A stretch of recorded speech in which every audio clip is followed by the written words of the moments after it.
फिलहाल कार्यक्रम को आगे बढ़ाते हैं और हमारे दर्शकों को मिलवाते हैं हमारे अतिथि से और उनसे ढेर सारी बातें करते हैं। बिल्कुल, हमने जैसा आपको बताया कि आज हमारे साथ विजय प्रकाश जी मौजूद हैं और वो आपको अपने एक्सपीरियंसेस अपनी कविताओं के जरिए बताएंगे। तो आइए बातों का सिलसिला शुरू करते हैं। विजय जी, आपसे हम ये जानना चाहेंगे कि आपका लगभग 33 सालों का एक्सपीरियंस है ब्यूरोक्रेसी में, ब्यूरोक्रेटिक लाइफ में। आपने उन सबको अपने जो एक्सपीरियंसेस है, आपने जो समाज को देखा, जो चीज़ें देखी, वो आपने अपने हॉबी जो आपको कविताएं लिखने का शौक है उसके ज़रिए आपने बताने की कोशिश की है। आप सबसे पहले जैसे एजुकेशन पे काफ़ी स्ट्रेस देते हैं, शिक्षा से जुड़ी बातें करते हैं, तो आप इस पर भी एक कविता लिख चुके हैं। हमारे दर्शकों को उसके बारे में बताएं। कि कभी कभी लोगों को ये आश्चर्य होता है कि प्रशासनिक सेवा में रहकर आप कविताएं क्यों लिखते हैं। जी। तो मैं ये बताना चाहूँगा कि प्रशासनिक सेवा में रहकर हम लोगों ने यह अनुभव किया कि अगर हमें समाज में कोई बदलाव लाना है तो ये सिर्फ कानून से या फाइलों से नहीं हो सकता है। इसमें सामाजिक मनोविज्ञान को बदलने की ज़रूरत होती है। हमने एक एक्ट बनाया, जैसे अभी शिक्षा अधिकार अधिनियम बनाया, लेकिन क्या शिक्षा अधिकार अधिनियम यथेष्ट है? उसके लिए हमको समाज को बदलना होगा, समाज को तैयार करना होगा, इस अधिनियम का लाभ उठा सके। उसी प्रसंग में मैंने अनुभव किया कि अवंचितों की शिक्षा की हम बात करते हैं, पर क्या अवंचितों को शिक्षा के लिए हमने तैयार किया है? आखिर वो कौन सी मानसिक गांठें हैं जो ऐतिहासिक तौर पर लोगों के मस्तिष्क में बैठ गई हैं? और उसी संदर्भ में मैंने जब कहानियाँ पढ़ी तो एकलव्य की कहानी आई, जिन्हें शायद पढ़ने नहीं दिया गया, आगे नहीं बढ़ने दिया गया।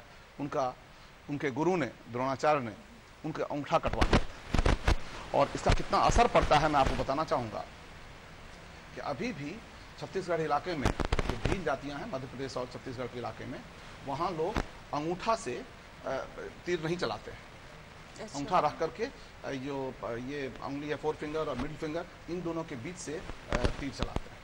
आप उसका इतना अधिक असर पड़ता है समाज में। तो मैंने ये सोचा कि हम लोग क्यों नहीं समाज के मनोविज्ञान को बदलें, और उसमें कविता एक महत्वपूर्ण भूमिका निभाती है। और इसी संदर्भ में मैंने एक कविता लिखी, एकलव्य अब पढ़ जाएगा। मैं आपको कविता सुनाना चाहूंगा। सजनों ने किया एक नया चमत्कार, सजनों ने किया एक नया चमत्कार, चारों तरफ होने लगी उनकी जय जयकार। अंग प्रत्यारोपण का हुआ इजाद, अभी जो ट्रांसप्लांट शुरू हुआ है जी। तो अंग प्रत्यारोपण का हुआ इजाद, खोए सपने की आई याद। अंग प्रत्यारोपण का हुआ इजाद, खोए सपने की आई याद। उठने लगी बस एक मांग, एकलव्य का अंगूठा जोड़ो, अंगूठा जोड़ो, अंगूठा जोड़ो। उठने लगी बस एक मांग, एकलव्य का अंगूठा जोड़ो, अंगूठा जोड़ो, अंगूठा जोड़ो। अब इसका समाज पर क्या असर हुआ देखिए। कई कान खड़े हो गए, कई कान खड़े हो गए, कई भौहें तनी, कई होंठ फड़फड़ाए। दौड़े चित्रकार, कलाकार, पत्रकार, आगे समाजसेवी, नेता, शिक्षक, प्रशासक। स्वर्ग में भी मचा हाहाकार, ठप्प हो गया सब व्यापार। अर्जुन द्रोण योग से भागे, कोई पीछे कोई आगे। एक ही चिंता सबको सताए, क्या होगा अब कौन बताए। होने लगी कानाफूसी, बैठने लगी गोष्ठियां, होने लगी कानाफूसी, बैठने लगी गोष्ठियां। सभी चिंतित, सभी परेशान। सोया शेर जग जाएगा, अब तो वह पढ़ जाएगा। सोया शेर जग जाएगा, अब तो वह पढ़ जाएगा। अंगूठा काट रह गया जो दानव, वह मानव अब बन जाएगा। अंगूठा काट रह गया जो दानव, वह मानव अब बन जाएगा। लोग सावधान हो गए, लोग सावधान हो गए। तर्क वितर्क प्रारंभ हो गया। प्रत्यारोपण श्रम साध्य है, वह साध्य है। प्रत्यारोपण श्रम साध्य है, वह साध्य है। प्रत्यारोपण रोको, प्रत्यारोपण रोको। प्रत्यारोपण श्रम साध्य है, वह साध्य है। प्रत्यारोपण रोको, प्रत्यारोपण रोको। बदले में स्कॉलरशिप दे दो, पेंशन दे दो, और नहीं आरक्षण दे दो। बदले में स्कॉलरशिप दे दो, पेंशन दे दो, और नहीं आरक्षण दे दो, प्रत्यारोपण रोको, प्रत्यारोपण रोको।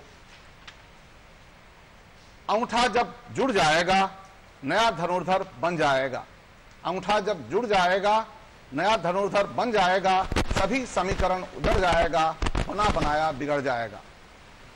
सभी समीकरण उजड़ जाएगा, बना बनाया बिगड़ जाएगा।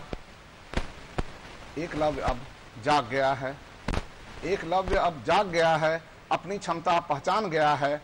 अंगूठा तो मानव का बोधक, अंगूठा तो मानव का बोधक, उसके महत्व को जान गया है। अंगूठा कटा रहा वह पशु तो सबकी मनसा भांप गया है। अंगूठा दान के रहस्य को बखूबी पहचान गया है। अंगूठा दान के रहस्य को बखूबी पहचान गया है।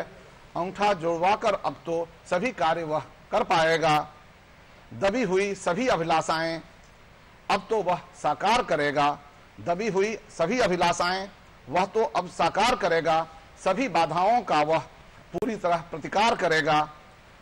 फुसलाने के सभी प्रयास को अब तो वह बेकार करेगा। फुसलाने के सभी प्रयास को अब तो वह बेकार करेगा। चाहे पुस्तक हो या धनुषा, चाहे पुस्तक हो या धनुषा, सब पर वह अधिकार करेगा। अंगूठा अब तो जुड़ जाएगा, एकलव्य अब पढ़ जाएगा, एकलव्य अब पढ़ जाएगा, एकलव्य अब पढ़ जाएगा। बहुत खूब, बहुत खूब। इसमें आपने बहुत सारी ऐसी बातों का जिक्र किया है जो शायद हम देखते हैं लेकिन हम इसे कह नहीं पाते, बता नहीं पाते। और भी समाज के जो हिस्से हैं वो उसमें क्या भूमिका निभाते हैं या उनके कैसे रिएक्शंस आते हैं, वो आपने बताया है। कुछ और भी आप इस कविता के बारे में हमारे दर्शकों को बताएं। नहीं, इस कविता क्या सोच के आपने इसके बारे में लिखा? वंचितों के साथ हुआ क्या है कि एक उनके जो उनकी क्षमताएं हैं, उनकी जो प्रतिभाएं हैं, उसको समाज ने स्वीकार नहीं किया और इसीलिए वो पढ़ नहीं पाए। और जैसे अगर देखें तो ज्ञान सभी तरफ से आता है। अब वंचितों का भी ज्ञान का स्रोत अलग है, लेकिन उस ज्ञान के स्रोत को हम स्वीकार नहीं करते। इसलिए द्रोणाचार्य ने शायद एकलव्य के इस ज्ञान को, जो कि उनके द्वारा सिखाया गया नहीं था, उसको उन्होंने स्वीकार